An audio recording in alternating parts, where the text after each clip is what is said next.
സമരപ്പന്തലിലെ tarpaulin police അഴിച്ചുമാറ്റിയതോടെ മഴ നനഞ്ഞ് പ്രതിഷേധിച്ചത് ആശാവർക്കർമാർക്ക് പിന്തുണയുമായി കേന്ദ്രമന്ത്രി സുരേഷ് ഗോപി ഇന്നും സമരപ്പന്തലിലെത്തിയ വാർത്തയിലേക്കാണ്. സംഭവബഹുലമായിരുന്നു 21ാം ദിവസത്തെ സമരം. പുലർച്ചെ 3 മണിയോടെ മഴ പെയ്തപ്പോഴാണ് പോലീസിന്റെ മനുഷ്യത്വരഹിതമായ നടപടി. മഴ പെയ്തുകൊണ്ട് നിന്നപ്പോഴത്തേക്കും ഞങ്ങൾ നനയാതിരിക്കാൻ വേണ്ടി ടാർപ്പ വലിച്ചത് ഈ കമ്പി കെട്ടി ഞങ്ങൾ ഇങ്ങനെ ഇവിടെ ഒരു നമ്മളെ കാർ ഇട്ടിരുന്ന കാറിലും കൂടെ കെട്ടി നമ്മളിവിടെ കിടക്കുന്ന വന്ന് അഴിച്ചു മാറ്റാൻ പറഞ്ഞ് ഞങ്ങൾ തിരിച്ചൊന്നും പറഞ്ഞ് അഴിച്ചു മാറ്റി കൊടുത്തു. എന്നിട്ട് ആ മഴ മൊത്തം ഞങ്ങൾ നനഞ്ഞു. ഹൈക്കോടതി വിധി ചൂണ്ടിക്കാട്ടി നടപ്പാത കയ്യേറാൻ അനുവദിക്കില്ലെന്നായിരുന്നു പോലീസ് നിലപാട്. ഇടവിട്ട് മഴ പെയ്യുമ്പോഴും ടാർപോളിൻ കെട്ടാൻ അനുവദിക്കാത്തതിനാൽ മഴ നനഞ്ഞായി പ്രതിഷേധം.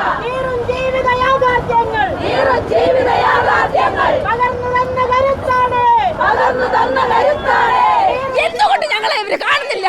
എന്തുകൊണ്ട് ഞങ്ങളെ ചർച്ചയ്ക്ക് വിളിക്കുന്നില്ല? എന്തുകൊണ്ട് ഇവര് കാണുന്നില്ല? ഞങ്ങൾ മനുഷ്യരല്ലേ? ഞങ്ങളെ കുടുംബത്തിന് വേണ്ടിയല്ലേ ഇവിടെ വന്നിരിക്കുന്നത്?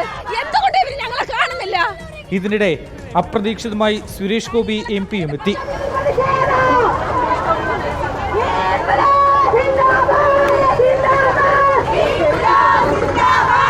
ഇന്നലെ രാത്രിയിൽ 2 മണിക്കൂർ നേരമാണ് ഇതേപോലെയുള്ള പെരുമഴ ഞങ്ങൾ നനഞ്ഞത്. ഇതൊന്നും ചോദിക്കാനും പറയാനും ഞങ്ങൾക്ക് ആളില്ലേ? അതിനെ മറുപടി പറഞ്ഞിട്ട് പോയാൽ മുഖ്യമന്ത്രി ഉദ്ഘാടനം ചെയ്യുന്ന എല്ലാ പരിപാടികളും ഞങ്ങൾ ചെല്ലണം.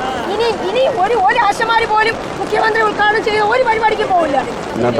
നഡ്ഡാജിയായിട്ട് സംസാരിക്കണം. അത് കഴിഞ്ഞ് ആവശ്യമാണെങ്കിൽ പ്രധാനമന്ത്രിയുടെ സംസാരിച്ച് എന്താണെന്ന് നോക്കണം.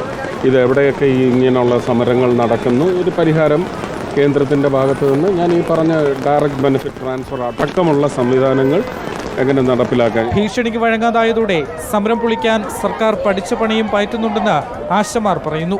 ഭീഷണികൾ അതിജീവിച്ച് പ്രതിഷേധം തുടരാനാണ് തീരുമാനം. നിയമസഭാ മാർച്ച് കൂടി പ്രഖ്യാപിച്ച സാഹചര്യത്തിൽ സമരത്തിന് പല കോണുകളിൽ നിന്നും പിന്തുണ ഏറുകയാണ്. റിപ്പോർട്ടർ, തിരുവനന്തപുരം.